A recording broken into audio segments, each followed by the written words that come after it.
Good day, and welcome to the Macy Foundation's informational webinar for the 2026 Catalyst Awards for Transformation in Graduate Medical Education. I am Peter Goodwin, Chief Operating Officer and Treasurer at the Josiah Macy Jr. Foundation. The purpose of today's webinar is to provide you with an opportunity to learn more about the 2026 Catalyst Awards Grants Program, now in its fourth cycle. We will share with you the vision, highlights, and information about the program, as well as the application and selection process. Our agenda today is in two parts. The first is an approximate 20-minute presentation, which includes a brief overview of the program from Dana Levinson, as well as remarks from Patricia Poitevin. The second part and the remainder of the time will be devoted to questions and answers. We welcome any questions that may come up about the program as you hear from our speakers. At the end of the Q&A, we will spend our last minutes on some details you will need to know in order to submit your proposal in the Foundation's online grant application portal. This webinar is being recorded. You will be able to view the slides and listen to the presentation and the Q&A portion of the webinar on our website within the next week.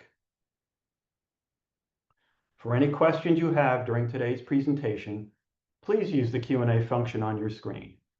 We will answer as many questions as we can at the end of the prepared remarks. And now I would like to introduce our first presenter, Dana Levinson, Chief Program Officer of the Macy Foundation. Dana? Thank you, Peter. I'd like to take a moment to thank you all for joining us today to learn more about our fourth cycle of the Catalyst Awards for Transformation in Graduate Medical Education. The Catalyst Awards support projects that improve the clinical learning environment and the experience and the education of residents and fellows. We created this initiative in response to the pressures and challenges that we currently see in graduate medical education. These include providing medical care in the context of a polarized society, including a growing public distrust toward science, medicine, and healthcare institutions. This requires residents and faculty to have the skills and tools to build therapeutic relationships with their patients, members of the interprofessional teams in which they work, and between the profession itself and the public. We have noted long-standing challenges to building and maintaining positive learning environments that reduce physical and emotional stress. Instances of mistreatment in the workplace unfortunately remain all too prevalent in graduate medical education. And lastly, we are aiming at a culture of training which may valorize the neglect of personal self-care as a professional ideal, and policies which provide inadequate support for families, ongoing pressures for presenteeism, and the balance between education and service, which may often favor service over education. Our goal is to provide support for strategies and programs that support healthy learning environments and equip those learners with tools and skills to flourish. The first three completed cycles have already demonstrated the potential of these awards to make positive change within the specific learning environments, as well as to provide important models that can be utilized by other programs and other institutions. To kick us off, I would like to introduce Dr. Patricia Poitevin, Vice President for Campus Life at Brown University, and she will be joining me on the webinar today. Dr. Poitevin, along with her co-principal investigator, Dr. Ana Vera Cruz, is a recipient of the 2025 Catalyst Award. She assumed a new role just this June 1st as Vice President for Campus Life at Brown, where she leads a division of more than 20 departments, offices, and centers with the goal of advancing holistic student success and fostering a vibrant and inclusive campus culture for students at all levels, undergraduate, graduate, and medical. Prior to taking on this role, Dr. Poitevin served as Senior Associate Dean for Diversity, Equity, and Inclusion in the Division of Biology and Medicine. She is a board-certified pediatrician and Associate Professor of Pediatrics at the Warren Alpert Medical School. She was the Brown Pediatric Residency Program Director and is the immediate past president of the Association of Pediatric Program Directors. Nationally, Dr. Poitevin is a recognized leader in education and equity in medicine. Her work reflects a long-standing commitment to mentorship, health equity, and support of medical learners. Welcome, Dr. Poitevin. And thank you so much for being here. Hello, Dana. Thank you so much for having me. We're delighted that you're here. And you have a bit of a history with the Macy Foundation and the Catalyst Awards in particular. You served as the keynote speaker for a convening that we held with the first cohort of awardees. And in this last cycle, you and your co-PI, Dr. Ana Vera Cruz, received support for your project entitled Brown Advocates for Social Change and Equity Mentor Champions. So just to kick us off with a question to you, what advice would you give to those who are developing their projects and seeking funding to improve the clinical learning environment in graduate medical education? Well, again, thank you so much for having me. I've so enjoyed working closely with the Josiah Macy Foundation, because the focus of your foundation is really critically important for what we're trying to advance in modern medicine. There's a focus from Josiah Macy really on patient outcomes and what we can do within medical education, undergraduate and graduate medical education, and interprofessional education to make sure that we are serving our patients and that we are serving our learners, and to be able to really partner with this foundation to think about some of the best ways to move projects like that forward is very special in this day and age. I think the advice that I would give, it may sound trite, is to really start with the voices of your learners. As a program director for over a decade, when I was thinking about the Catalyst Award and the opportunities that it offers, what I find remarkable is that so much of what the trainees tell me every day is necessary and important in caring for patients usually forms the best basis for any project proposal that anyone has in mind. So speaking to your trainees, understanding what's going on the ground, trying to understand how your trainees' interaction with patients and other professionals in the healthcare space is impacting your patients. I think if you start conceptually from that framework and work backwards to ask questions and to interrogate why your patient outcomes might not be what you want, what you will find in conversations with residents and with other individuals, fellows in the GME space, is that they have a really good sense of what is needed and where the gaps are. And as a senior person, what your job is to take some of that feedback, take some of that insight, and really weave it together into a project proposal that really aligns with the Josiah Macy priorities. Thank you so much for that wonderful answer. Centering the voices of those whose voices may not be heard, those who might be more marginalized and vulnerable in the healthcare system, voices of learners and of patients, is very much a part of what the Macy Foundation is trying to do. And so that was a wonderful answer to the question. I'd like to hear a little bit more about your project. Your funded project is in our priority area of promoting diversity, equity, and belonging. And the title, as you know, is Brown Advocates for Social Change and Equity Mentor Champions. How do you expect this work to help contribute to an inclusive learning environment at your own institution and maybe beyond? So BASC-MC, as we call it for short, really is an embodiment of the concepts that I just shared. It's really taking the voices of the learners and amplifying them into a project or into a proposal.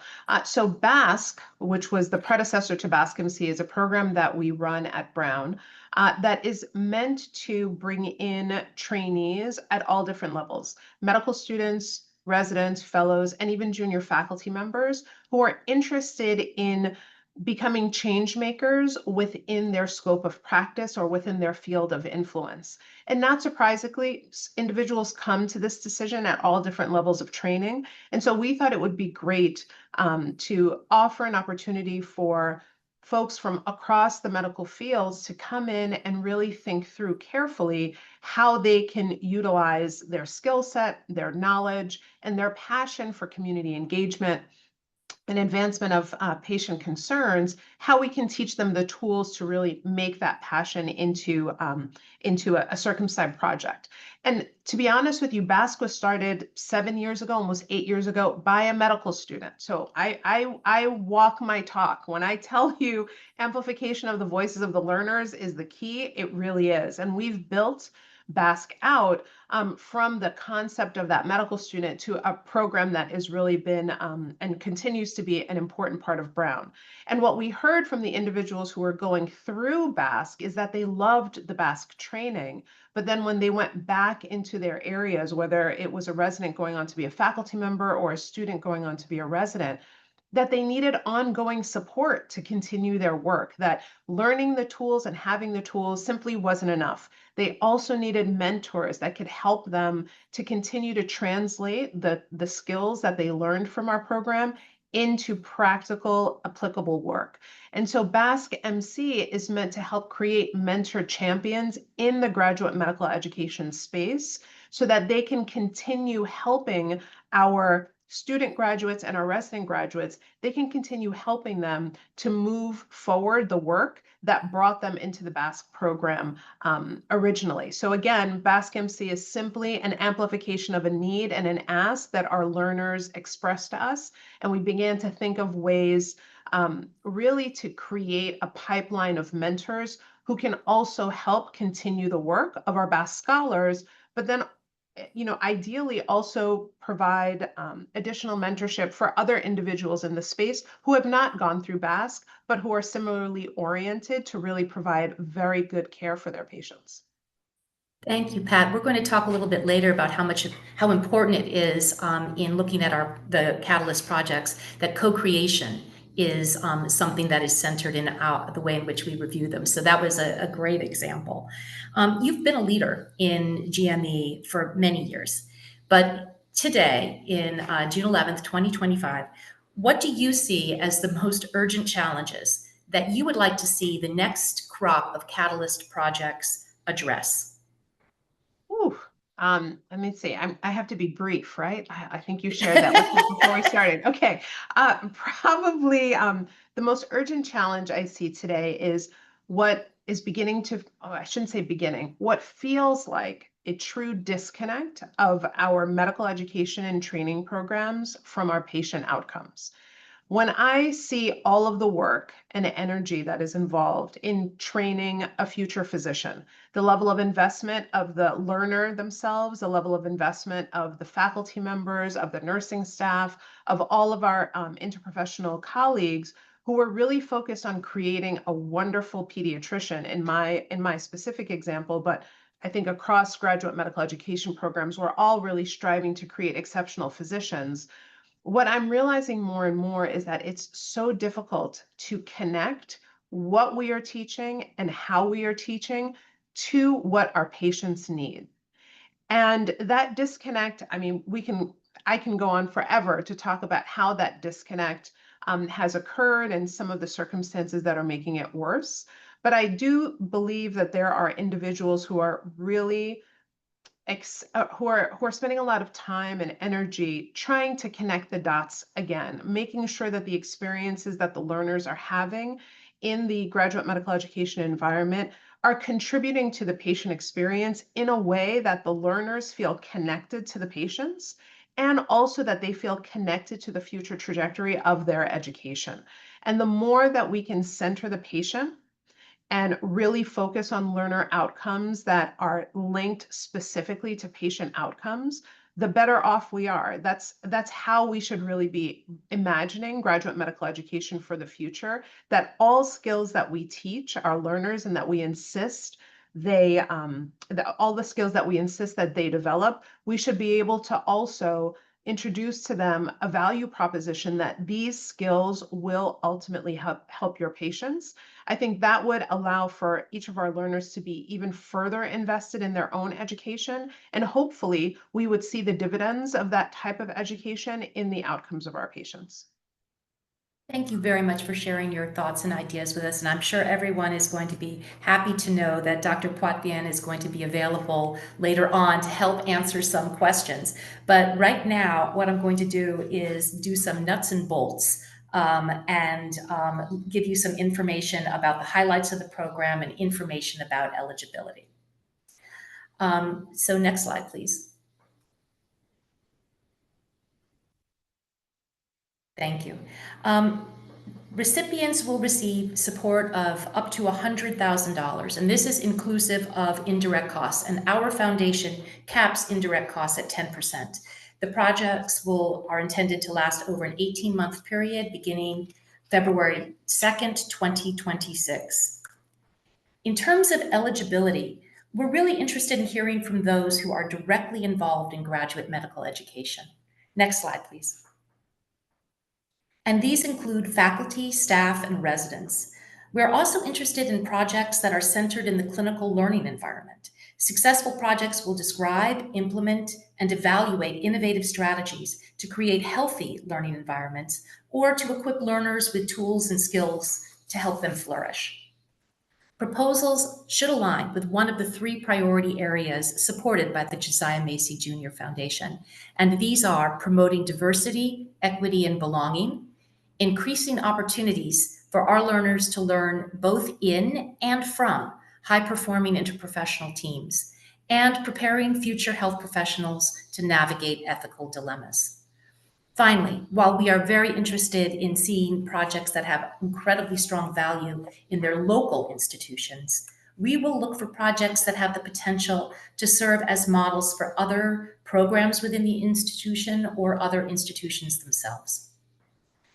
Before I move on, I would like to address the multiple questions that we received from those registering as to whether the executive orders related to diversity, equity, and inclusion are going to impact the Foundation's grants programs, including, of course, the Catalyst Awards. The Josiah Macy Jr. Foundation is continuing to monitor very closely an evolving regulatory landscape, which of course includes those executive orders. However, the Foundation's mission and priority areas have not changed. We believe that everyone who teaches, learns, or seeks care in our nation's clinical environments must be treated equitably, and they must feel welcomed and supported. We take a very broad view when interpreting that principle. We will not get into an analysis of anti-discrimination laws during this webinar. However, legal organization and regulators have published guidance in the form of other webinars and resources, and I would encourage you to seek those out, and we would also encourage you to seek guidance from your own institution's legal offices. Moving on, let's go over some of the important selection criteria that the Foundation is going to be looking at, and the key criteria, which will how we're going to assess the application. Grant applications are going to be evaluated on the following basis: importance and originality. In other words, the likelihood of having an impact and achieving the goals of the project. We would like to see a strong evidence of commitment from your institution for the project, which of course includes its sustainability after the period of project support ends. And as a demonstration of institutional support, we will be seeking letters from either the medical school or the clinical department or the affiliated health system, whichever is applicable, with a demonstration of required matching support, either in kind or financial. As Pat very eloquently showed us, the voice of learners is very important, and we would like to see learners as leaders or collaborators in these projects. There must be evidence of strong co-creation between faculty and staff and learners in the design and implementation of the project, as evidenced by learner participation and contributions to project plans. Additional information, along with descriptions of the projects that we have supported in the last 3 years, are available on our website, and those links can be found in the chat. Moving on to talk about the application, we have designed it and structured it to be as brief as possible, as we want to encourage even very busy clinical faculty, residents, and fellows to apply. The project application asks for the following information. We want you to describe the purpose of the project, the background and justification for that project, and the potential impact on the clinical learning environment. We hope you'll describe the work very clearly that will be undertaken to achieve those goals and objectives, major activities, stages of work, methods used, and a timeline. We hope that you will identify the change you anticipate that your project will achieve. and what measures and evaluations you will use to assess if that impact has been successfully achieved. Every project is going to have problems, and so we hope you'll describe what barriers and limitations you anticipate and how you will overcome them. We want to know how you plan to share what you learn through a communication or dissemination plan, including the target audience. And finally, we want to describe the plans for sustaining the program or project after the period of Macy Foundation support concludes. And as I said before, institutional readiness and support are very important. So in addition to the letter of support on institutional letterhead, which describes the financial and non-financial support for the project, we also would like to hear from you what events or experiences led to the application and why this is the right time now to conduct this project. We will request biosketch forms for the principal investigators, and we are only allowing 2 principal investigators on the project. And the total number of key personnel, including those principal investigator or principal investigators, must be no more than 5. As I said before, we are providing $100,000, up to $100,000 over an 18-month period beginning on February 2nd, 2026. Key dates for you to keep in mind as you plan your summer. The applications are due on Wednesday, September 17th by 11:59 p.m., and that's Eastern Time. Once we receive the applications, we will conduct an internal review using a standardized assessment in the Macy Foundation. And then we will engage external expertise who can help provide specific guidance and insights, because we anticipate receiving applications from a range of specialties and programs within GME. Funded projects will be notified in late December or early January if they have been accepted to move forward, and funding will begin on February 2nd, ending on August 1st, 2027. Thank you.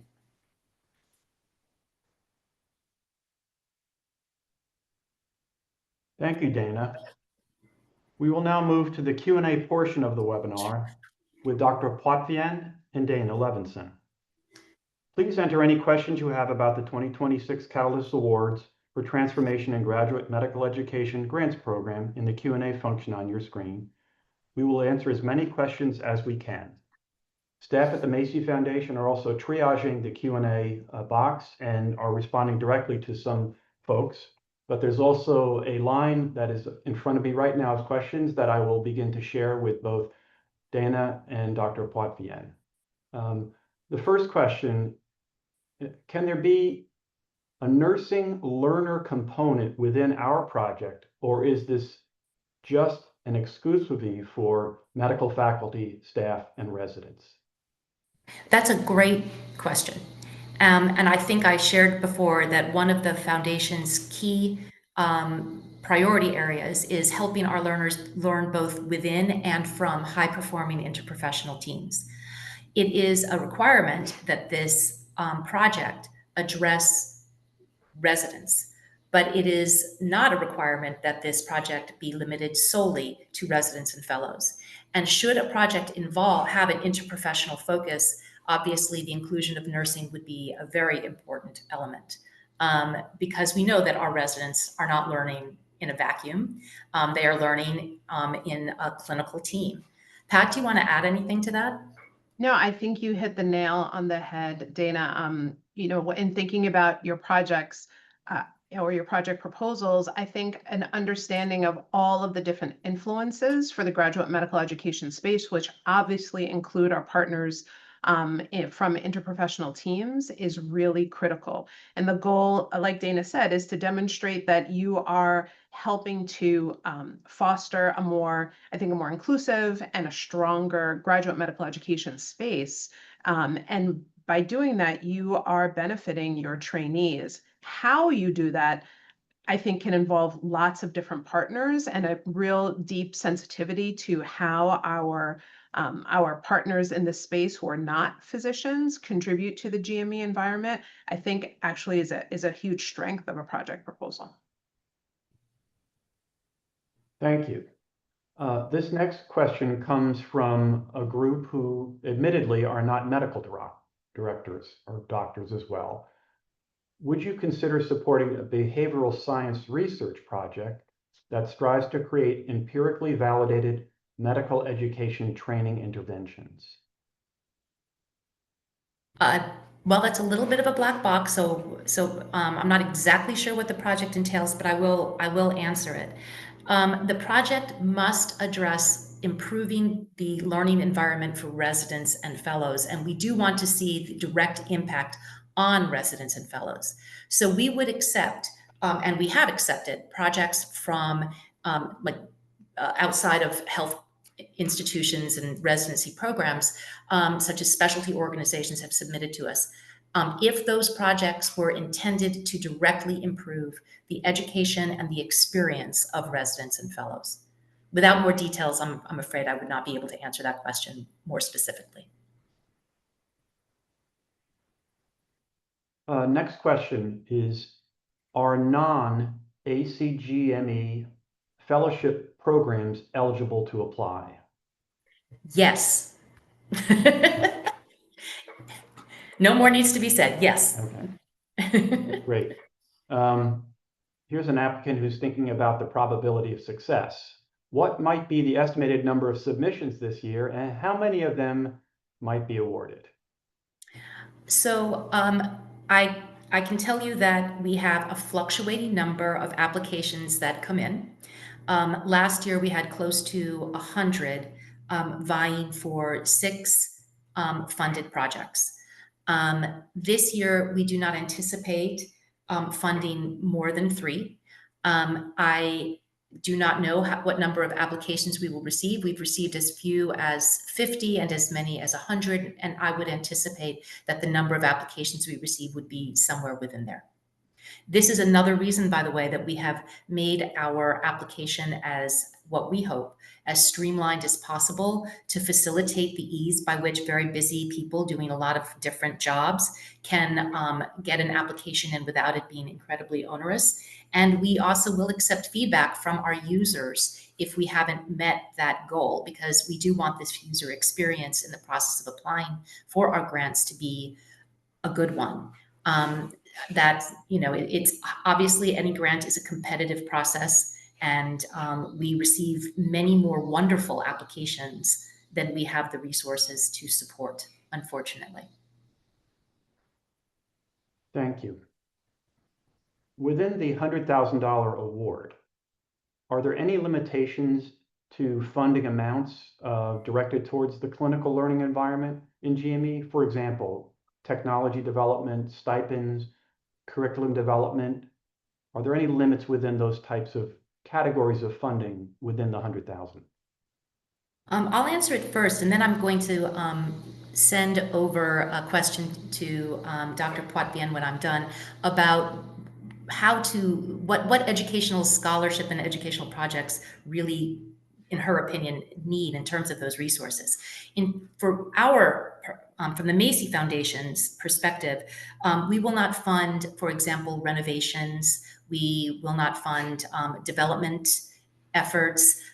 We really want the resources to go directly into the development of the projects. So the things that were listed there as examples, curriculum development, we often see people's time being bought out to support that kind of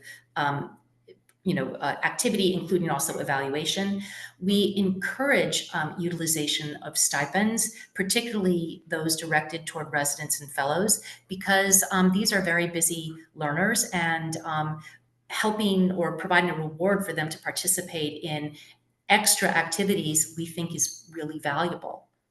Pat, when you organize your educational scholarship and you think about how to direct the resources that come in, what do you consider to be best use of funds?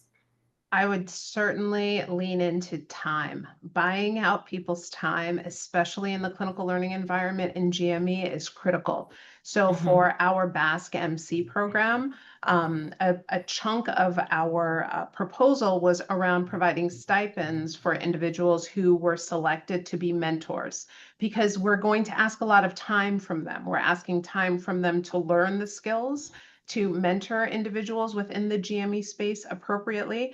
And we're also asking for additional time because as a part of our proposal, They also have built in meeting times with mentees themselves. So we are teaching them skills and we're asking them to meet and really meet some critical goals in those mentorship-mentee relationships. And unfortunately, in academic medicine, despite how important we say mentorship is, we often do not compensate individuals for the time it takes to mentor our learners, and certainly mentoring trainees takes up a huge chunk of time. So offering to buy out their time, to acknowledge the work that they're doing, to celebrate the fact that they are learning skills so that they can become better mentors, I think is critically important in this moment. And I would also say evaluation is a big part of what I think funding needs to go towards when looking at medical education projects. One of our challenges in medical education is that we don't do a great job of assessing the efficacy of the work that we do. Unfortunately, we still see tons of projects, not the Macy Foundation, but many individuals who are interested in medical education still see the satisfaction of individuals participating in education projects as sort of as a fait accompli when trying to understand whether they've been efficacious. And I think we need to push ourselves in medical education to really assess the efficacy of the work that we do, to use rigorous qualitative and quantitative methods, but also to push ourselves beyond just the experience of the individuals who are in the medical education project, but trying to find ways to link them back to patient outcomes and working very closely with individuals who are specialists in assessment is a really great way to think through your medical education projects to make sure that you are measuring all of the different ways the work that we're doing in MedEd is impacting both our learners, our teachers, and our patients. Thank you, Pat. Great answer. This next question, Dana and Pat, comes from individual who has applied in the past, and I'm sure we have a number of individuals who have applied previous cycles to the Catalyst Awards program. And the question is two-part. One is, can they apply again for the same project that was not awarded? And probably more importantly, what are the elements that make for a successful application to this program? If you could speak to that. So I will start off, and then I'll ask Dr. Poitbian to chime in as well. Yes, as I said before, and I truly meant this, we receive more wonderful proposals from people than we can support. So having said no to an application in the past is not a reflection on the quality of that application. It's a reflection on the bandwidth that we have to provide support. Unfortunately, and we get this question quite a lot, people do ask us to provide feedback on their proposals. And while I truly, truly wish this were something that we could do, the size of our foundation staff makes it impossible for us to provide this holistically. And so we don't want to provide it episodically because that's not fair and provides an unfair advantage to individuals. So we cannot give evaluation on previously submitted grants. But I am very happy to answer the question about what we are looking for in a successful application. And the first thing I would say is that we, as a small foundation, really like to stay very tightly aligned with our priority areas. There are a million other important priority areas out there. We fully and freely acknowledge that. But these are the ones that our foundation has selected to put our attention on. And so it is important. Not required, but we are going to care that it is aligned with what we are trying to accomplish. We really think it's important that we see an impact on learners, that the work that's being done is going to make the experience for learners better. Now, we have an example right here with someone on the screen with me of a project that focuses on developing mentorship. So a lot of the intervention is going towards that kind of faculty development, but we see a clear alignment with the learner experience. And so therefore, we're excited by that kind of a proposal. Co-creation, as I've said before, I will say again, incorporating the learner perspective, understanding that you have really listened to what the people in your clinical learning environment are telling you that is meaningful and important for them. And it truly does come across in the application. You can see the difference when those learners' voices are reflected. And then I think I will stop there with one last thing, which is to say that we receive a lot of wonderful projects related to classroom education and simulation. And those are wonderful projects, but we also like to see that those projects are going to make a difference when residents and fellows find themselves in the clinical learning environment. So the clinical learning environment is an important component of how we evaluate and assess a project. And I will stop there and ask Dr. Poitevin her perspective on what she thinks of as being really important in trying to catalyze the kind of change that grant programs like this are trying to accomplish. Yeah, Dana, I couldn't agree with your answer more. And I would really love to highlight the co-creation part of this. That for me is, I think, is so critical. Engaging your learners and really having an understanding of what their challenges are and what they think is the best approach to addressing them, sort of highlighting that, amplifying it, and operationalizing it, I think is key. And coincidentally, by doing that, by really focusing on co-creation, what you end up having in a proposal is something that is really innovative. And I, although I do not have the privilege of reviewing all of these applications, I imagine that something that Dana and the Josiah Macy Foundation are looking for is also just innovative approaches to problems that, have probably plagued the clinical learning environment for decades. What is a new approach? What is a new and different way that you are going about trying to address that challenge? And I think that's where co-creation is key. Being a program director, one of the reasons why I've loved it so much is that the trainees always keep you guessing, right? Like just when you thought you had all of the answers and all of the solutions and you had seen it all, the learner will introduce a totally new lens, a completely different perspective, and a different way to solve a problem that has never occurred to you. So when you amplify those voices, you do have real opportunities for innovative solutions around problems that are often recalcitrant. So it's actually it's a win-win. Involving the trainees should not just be sort of a checkbox that, oh, the Josiah Macy Foundation told us we should co-create, but really lean in and take advantage of that, because I think that's where you get some of the more innovative projects and some of the more innovative approaches to some really challenging problems. Thank Great you. question. Keeping the focus on the learner, there are several questions asking about whether or not the PI needs to be a learner or should be a learner in the application. I would answer that question by saying that we have had projects where we have had a learner be a co-PI. We've also had one project where both the PIs were learners. I would think that you would need to be very thoughtful about what else that individual has going on over the course of the period of project support. Understanding that residents and fellows have differing levels of availability to work on a sustained project over 18 months. It is not a requirement. It is certainly something that we would not say no to, but it is not a requirement that a PI be a learner. More often, that a learner be a PI, but more often than not, we have seen learners in the co-investigator role or as advisors to the project.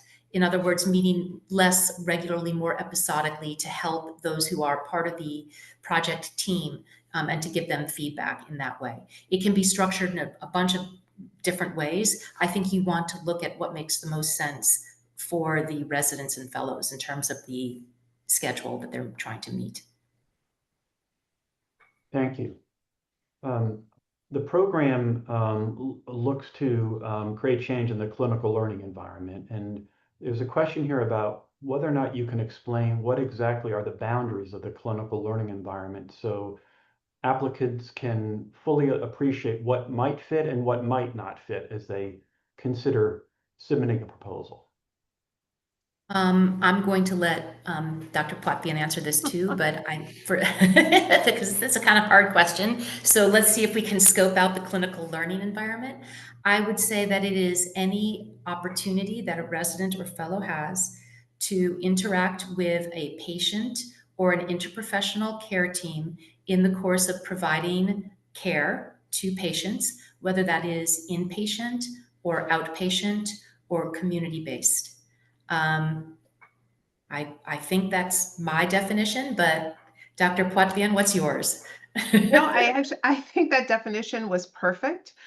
What I think I'm hearing in this question, and I apologize in advance if I'm misinterpreting it.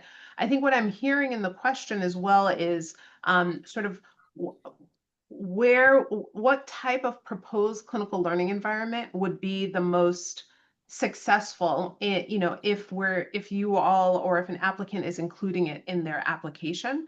I think what I would say is that certainly the definition of the clinical learning environment is very broad. And I imagine a successful application would also include the clinical learning environment where you have a good number of learners and a good number of learners who are really impacted by your educational programming. So while a community, perhaps a community practice might be a place that you have one learner go every couple of months, creating a project specifically focused on that area where you only have an opportunity to impact 1 or 2 or 3 learners might not be as strong as a community practice where your learners are going constantly. So if your academic training program, for example, partners with a community practice where that is the primary location for your trainees' clinic, so you have multiple residents there or multiple fellows there on any given day, that's going to be much more impactful than a clinical learning environment that only sees a handful of learners over a week or a month or a year's time. Because ideally, in the end, you do want to demonstrate some impact. And so the larger number of trainees you have moving through that environment, I think the better off you are to demonstrate that impact. And I think you put your application in a much more successful position. Thank you. This next question asks, would project targeted towards undergraduate medical education learners be considered if graduate medical education learners are also involved in some capacity? I would say that I would reverse that a project targeted toward graduate medical education learners in which undergraduate medical education learners was involved in some way would be probably a more competitive application. Listen, we know that residents serve important, actually invaluable teaching roles for medical students. And a project which looked at that relationship is one that we would absolutely be very interested in seeing, but it's really one that we would look at from a residence as teacher perspective, rather than the perspective of the medical student. Undergraduate medical education is a very important area that the Macy Foundation supports in multiple different ways. This is a program, an RFA, specifically targeted toward GME, understanding that GME does not always receive the support that it deserves in evaluating and implementing innovative educational interventions. And Dana, if I can just add to that, I want to be sure that I'm not misstating my understanding of what the grant is looking for. I would think that when you all are thinking about your proposals, to think less about who is involved in the project and more about where the project is happening and who is impacted. So if you have, to Dana's point, if you have medical students and residents that are part of the project, I think I would imagine that's absolutely fine. But I would really make sure that the application itself is speaking to how whatever your intervention is impacting the clinical learning environment and the very specific impact it's having on residents. So sure, it can involve students, maybe it will involve nurses, maybe it will involve other individuals who are in that clinical learning environment, but your focus of assessment and the impact that you want to have has to be on those individuals who are coming from the GME program. And ideally, the project is occurring within the clinical learning environment. So maybe focusing less on who's involved and focusing more on who you want to demonstrate positive impact for. That's absolutely right. I mean, residents don't move only in clumps of other residents. They move among a variety of different people across the course of a day. And but Pat's point is that when you look at impact, we're looking at the impact on residents. Thank you. This next question is, will new fellowship programs be considered or only established programs? We will consider any GME program. The one thing that I would say is that oftentimes we get projects from new programs asking us to help design a new program, and that we will not do because the value is so local and really part of the responsibility of the program itself. But a new program, an established program, we will accept program at any level and consider them carefully. Thank you. Are Catalyst projects expected to be fully implemented within the 18-month grant period, or is it acceptable for the funding to support development for future scaling? So this project, when we originally rolled it out, was a one-year program. And what we learned is that most of the projects we funded could not complete their project in 1 year for reasons that we well understood, given all of the things that need to happen in the course of a calendar year in GME. That is the reason why we extended the time frame to 18 months, because everyone seemed to need 18 months to complete their project, and we provided no cost extensions for the continuation of that work. What we are hoping is that the projects will move forward in a sustained and focused way such that the project is fully implemented within 18 months. I would say implemented, but I would not necessarily say that evaluated, because I think sometimes it takes longer to complete an evaluation. But the evaluation process should be, it should be set up at the time of the project's design. And so I think that we want to see the projects continue after our period of project support. So it would not surprise me that there would be a longer time frame outside of that 18 months.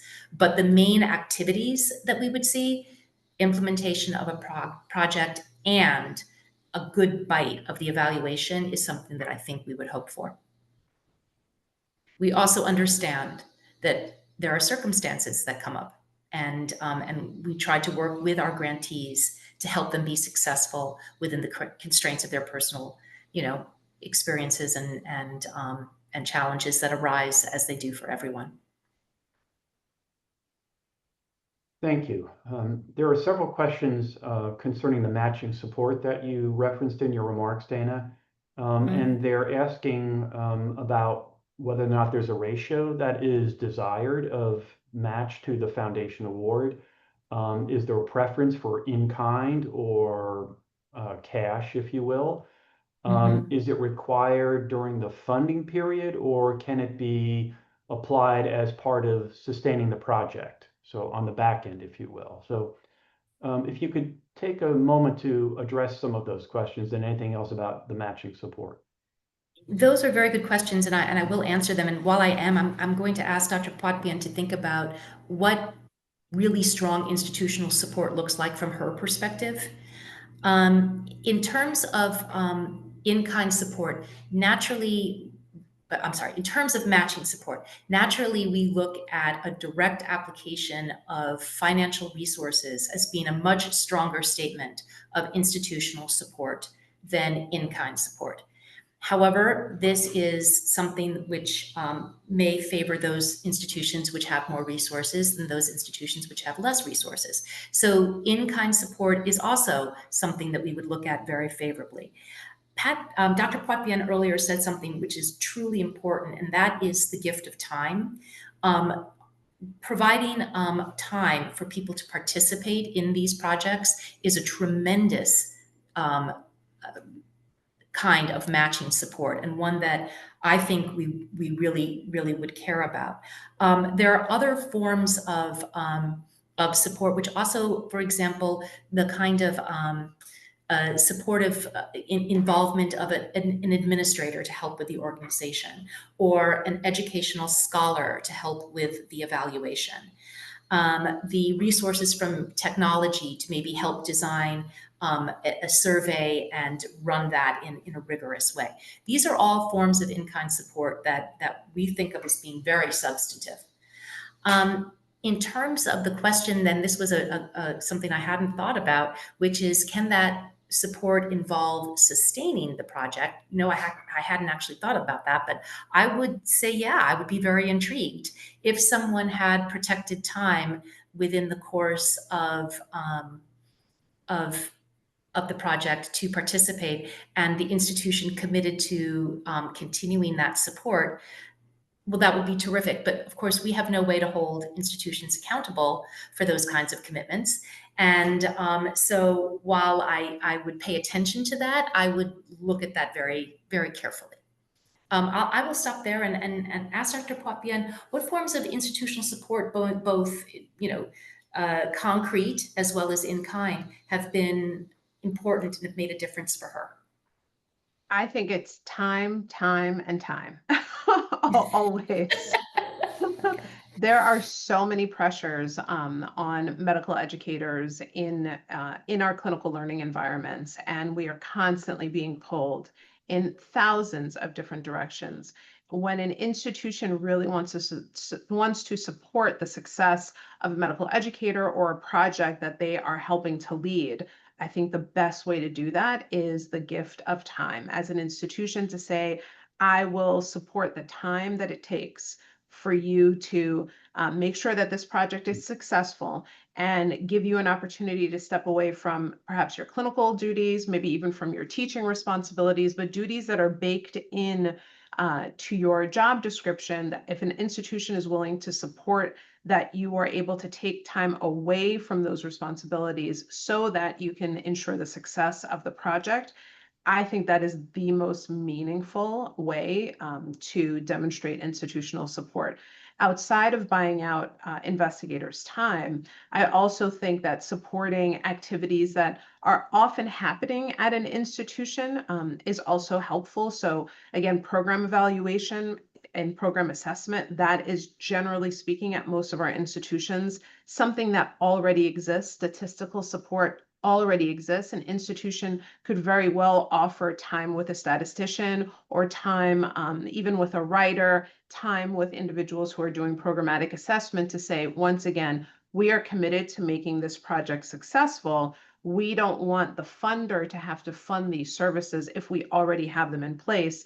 That's something that we can offer to allow for the funds from the project themselves to move into other spaces that might be more difficult for the institution to support. Agree. Thank you. Thank you. One of our attendees has made the observation that prior awards under the Catalyst Awards program have been schools of medicine. But what about a federally qualified health center, one with several ACGME accredited residency programs? Would they be eligible to apply? Yes, I absolutely. We receive applications from medical schools and health systems. Any place where there is an accredited residency or fellowship is eligible to apply for the Catalyst Award. And as a matter of fact, we would welcome the opportunity to see a diversity of sites in the applications which come in. That would be something that we would be really excited if more people from a variety of different sites wanted to apply for this project. Thank you. We are now approaching the top of the hour, and we have time for one more question before we turn to the wrap-up portion of this webinar. So this final question has to do with measurement. Are there forms of measurement that you'd like included to measure the impact or the sustainability of the proposal submitted under this program? Without knowing the details of a project, the question's a little hard for me to answer, but I would say that where we want to see impact is on the experience and the education of learners, as well as patient care outcomes as well, and patient care experience. Actually, that matters as well. So to the extent to which an evaluation assesses or measures those areas, I think we would be interested. Without knowing the details of a project, I don't think I can offer, a specific, instrument or involvement. I will also say, just before I turn this over to Pat to answer, we often see self-reported evaluation and self-reported measurement. I feel like I did this better, or I feel as though the project made me more confident in managing this situation. I think that's important. Actually, there is a lot of data that says that how a person feels about an experience does have an impact on their ability and their capabilities. But it would be nice not to have an evaluation or a measurement end there. Pat, do you want to jump in? Sure. I think I said this earlier, but when it comes to medical education projects, really pushing ourselves to investigate and to think about impact beyond the experience of the learner, I think is really important. And certainly when we're thinking about the experience of the learner, being very rigorous about it is extraordinarily helpful. Thinking through again, qualitative study methods. How can you collect data from trainees who have gone through an intervention or through a project? Is it going to be a survey? Is it going to be focus groups? Who is going to be transcribing for you and really taking broad themes away from those experiences? And then how you're going to utilize that data to potentially continue to ask questions about the intervention, I think are all ways to really demonstrate that how you're assessing the impact of your intervention is a little bit different than perhaps a simpler survey that might just ask trainees if they feel more, if they feel better or better prepared in a space based on the intervention. Self-efficacy is important, but there are other items within qualitative measures that I think all of us as medical education investigators can really lean into to demonstrate just how broad and far-reaching interventions in medical education can be. Very well said. Thank you, Pat. Thank you both for your thoughtful answers to these wonderful questions we received from the attendees. Let's take the last few minutes to go over some housekeeping items as we wrap up today's webinar. We're utilizing an online application for this program. To access the online application, you must first go to our website, click on the Grants tab in the navigation bar, and go to the Catalyst Awards page. For your convenience, the URL is displayed on this slide and in the chat. From there, click the Start Your Application button to be directed to the online application platform. To apply, you will need to register for an account on the online application platform. You will also need to get the tax ID for your school as part of the registration process. Once you have registered and logged in, you may save and return to your application as often as you like prior to submitting it. If you have any questions during the application process, you may email us at info@macyfoundation.org. But before you email us, we encourage you to review the website at the URL on the slide. We will continue to update this webpage throughout the open application period. And finally, as a reminder, by next week, a recording of this session, both the audio portion and the slides, will be available on our website. We hope you will keep in touch with the Macy Foundation for more information about our grants programs and initiatives, our podcast, our webinars, and blogs, and of course, the 2026 Catalyst Awards for Transformation in Graduate Medical Education Grants Program. Thank you again for joining us. We hope to receive applications from many of you this September.